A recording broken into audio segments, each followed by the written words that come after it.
ओम गणेश हर हर महादेव। अब देखिए, अक्षय नवमी, अब उसमें लिखा क्या है कि उस दिन किया हुआ कोई भी सत्कर्म है वो अक्षय फल आपको देगा। हाँ, ये जो नवमी है वो अनला नवमी भी कहा जाता है, धात्री नवमी भी कहा जाता है, अर्थात आंवले के वृक्ष की पूजा के लिए, धात्री पूजन के लिए यह बहुत ही महत्वपूर्ण तिथि है।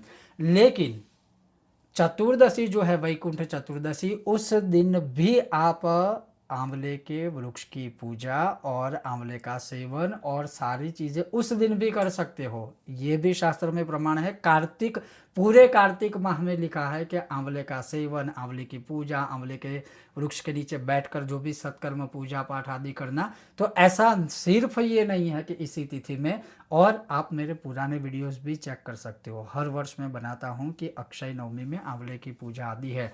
अब मैंने इस बार नया एक वीडियो बनाया था जो शास्त्रों में ही है।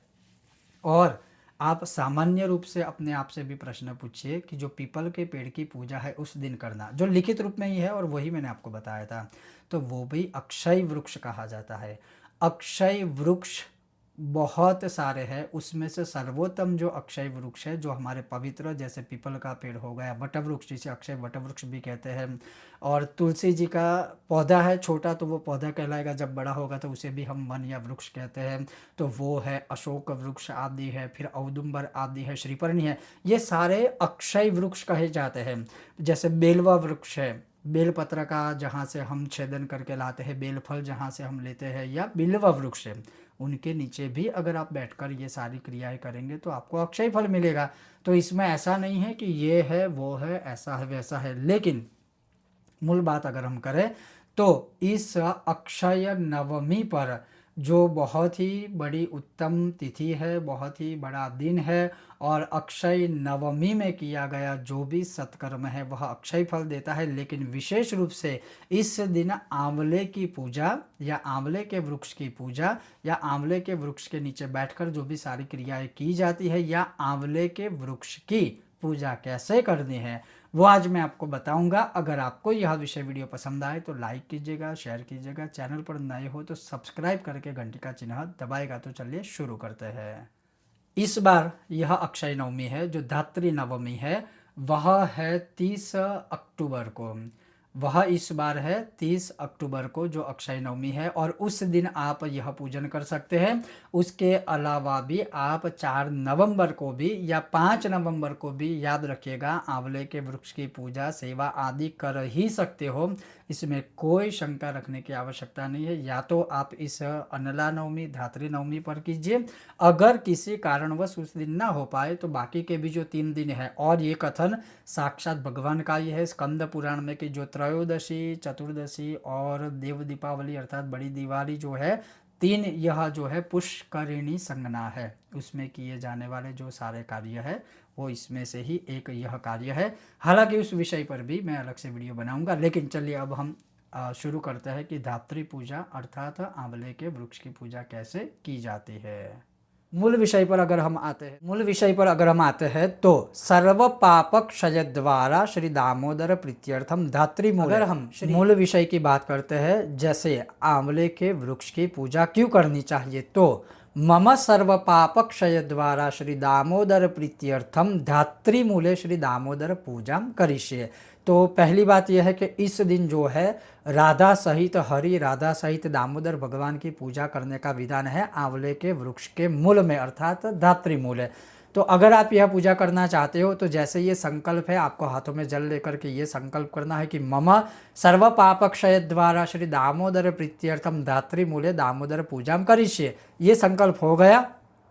उसके पश्चात जो पुरुष सूक्तम है वैदिक, हालांकि अगर आपको आता है तभी आप इसका उच्चारण करें या इससे पूजा करें। अगर आपको नहीं आता है, किसी विद्वान ब्राह्मण को बुलवाइए, उनके द्वारा आप आंवले के वृक्ष के नीचे बैठकर फिर यह पूजा करवा सकते हो या कर सकते हो। 16 उपचार पूजा अनुसार कोई ब्रह्म देवता आपको नहीं मिलते हैं तो अगर आपके पास, आपके घर में गमले में भी आंवला है या कहीं पर आपके आसपास आंवले का वृक्ष है, अगर नहीं भी है तो एक आंवला बाजार से ला कर के भी उसकी पूजा आप कर सकते हो।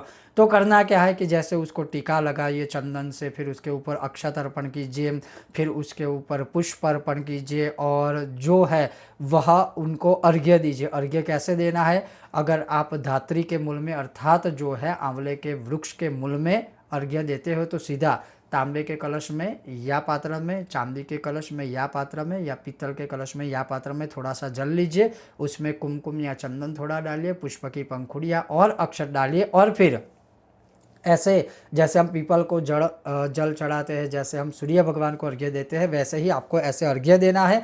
और उस समय पर बोलना है कि ओम अर्घ्यम गृहाण भगवन सर्वकाम प्रदुभव अक्षया समतिर्मेस्तु दामोदर नमोस्तुते। अर्थात मेरे द्वारा अगर कोई जाने अनजाने में पाप हुए हैं तो क्षमा कीजिएगा। और यह अर्घ्य देने के पश्चात दोनों हाथों से क्षमा याचना करनी है आंवले के वृक्ष की धात्री मूले भगवान दामोदर श्री राधा रानी को कि अपराध सहस्त्राणि क्रियमते हरनिशम मया दासोयमिति मामत्वा क्षमस्व परमेश्वरा। अगर हमसे कोई अपराध हुए है तो क्षमा कीजिएगा, या आपको जो भी आता हो क्षमा याचना का श्लोक आप वो बोल सकते हैं। अब यहाँ पर जो है सबसे बड़ी बात है, पुष्प की पंखुड़ी ली चंदन वाली या कुमकुम वाली की, उसके ऊपर थोड़े चावल लिए और फिर धात्री के मूल में अर्थात आंवले के वृक्ष के मूल में, आपके पास आंवला है तो आंवले के ऊपर ओम धात्र्यै नमः ऐसे करके पुष्प, कुमकुम चंदन और अक्षत, जैसे पुष्प की पंखुड़ी ली, कुमकुम के अंदर डाली, अक्षत के ऊपर रखी तो फिर वो चिपक जाएंगे। ऐसे करके एक एक नाम जो मैं बोल रहा हूँ उससे आपको वह धात्री मूल के अंदर अर्पण करना है। उसी नामों के द्वारा आप चाहे तो तर्पण भी कर सकते हो आंवले के वृक्ष के नीचे बैठकर, लेकिन जैसे गंध पुष्प अक्षत भी अर्पण करोगे तो चलेगा। और उस समय पर आपको निसंदेह यह नाम बोलना है, जैसे ओम धात्र्यै नमः, ओम शांत्यै नमः, ओम मेधायै नमः, ओम प्रकृत्यै नमः, ओम विष्णुपत्न्यै नमः, ओम महालक्ष्म्यै नमः, ओम रमायै नमः, ओम कमलायै नमः, ओम इंदिरायै नमः, ओम लोकमात्रे नमः, ओम कल्याण्यै नमः, ओम सावित्र्यै नमः, ओम कमनीयायै नमः, ओम जगद्धात्र्यै नमः, ओम गायत्र्यै नमः, ओम सुधृत्यै नमः, ओम अव्यक्तायै नमः, ओम विश्वरूपायै नमः, ओम स्वरूपायै नमः, ओम अब्धिभवायै नमः। बस इस प्रकार से आपको गंध पुष्प अक्षत जो है एक एक नाम बोल के धात्री मूल में आंवले के मूल में अर्पण करना है। इसी नाम से आप चाहो तो तर्पण कर सकते हो, लेकिन मैं कंफ्यूज नहीं करूंगा, आप यही चीज़ कीजिएगा। अब उसके पश्चात क्या है कि जैसे पुनः एक श्लोक से बताया हुआ है कि आप तर्पण कर सकते हो, तो एक कलश में ही सीधा जल लेकर के तर्पण विधि विधान अगर आपको आए ना आए उसका विधि विधान डिटेल में ऐसा कुछ यहाँ पर है नहीं, तो एक श्लोक बोलकर ही आप पुनः जल लेकर के धात्री के मूल में आप अर्पण कर दीजिए। और उस समय पर बोलना है कि पिता पितामहश्चान्ये अपुत्रा ये च गोत्रिणः ते पिबन्तु मया दत्तं धात्रीमूले अक्षयम। पढ़ने का तात्पर्य है कि धात्री के मूल में यह जल अर्पण करने से या तर्पण करने से मेरे सभी पितर है वह अक्षय पुण्य फल को प्राप्त हो। फिर आगे अगर आप चाहे तो जो सफ़ेद सूत है वह आंवले के वृक्ष को ऐसे गोल आपको वेष्टित करना है, अर्थात बांधना है, या उसको गोल घुमाते हुए प्रदक्षिणा करते हुए उसको आप वेष्टित कीजिएगा। तो और उस समय पर बोलना है कि दामोदर निवासा ये धात्रे देव्यै नमोस्तुते सूत्रेणानेन बध्नामि सर्वदेव निवासे निम। इस प्रकार से सूत्र वेष्टित करने के बाद ओम धात्रे नमः बोल के जो आंवले का वृक्ष है उनको नमस्कार कर दीजिए। अब यहाँ पर क्या है, धात्री के मूल को अर्थात आंवले के वृक्ष को ना बलिदान देना है। अब बलिदान क्या देना है, तो 8 मुख वाला दिया हमें प्रज्वलित करना है। मिट्टी का एक दिया ले लीजिए। आप जो लेती हुई बात है वह आप 4 बाती बनाइए और एक मिट्टी का जो दिया है उसके अंदर दिशाओं के अनुसार आप रखेंगे तो 8 मुख वाला दिया बन जाएगा, और वो आपको गौ माता के घी का ही दिया करना होगा और वह प्रज्वलित करके वही बलिदान के स्वरूप में आपको अर्पण करना है। और फिर आपको बोलना है कि धात्री देवी नमस्तुभ्यं सर्वपाप क्षयं करीं पुत्रां देहि महाप्राज्ञे यशो देहि बलं च मे प्रज्ञां मेधां च सौभाग्यं विष्णु भक्तिं च शाश्वतीं निरोगं कुरु मां नित्यं निष्पापं कुरु सर्वदा। ये है पूरा आंवले के वृक्ष का पूजन विधान जो हर कोई मनुष्य कर सकता है।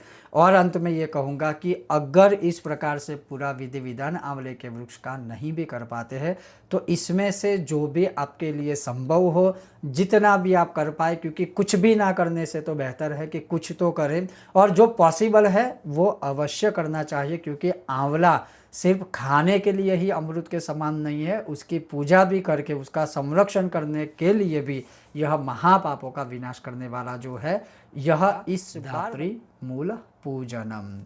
ओम गणेश हर हर महादेव।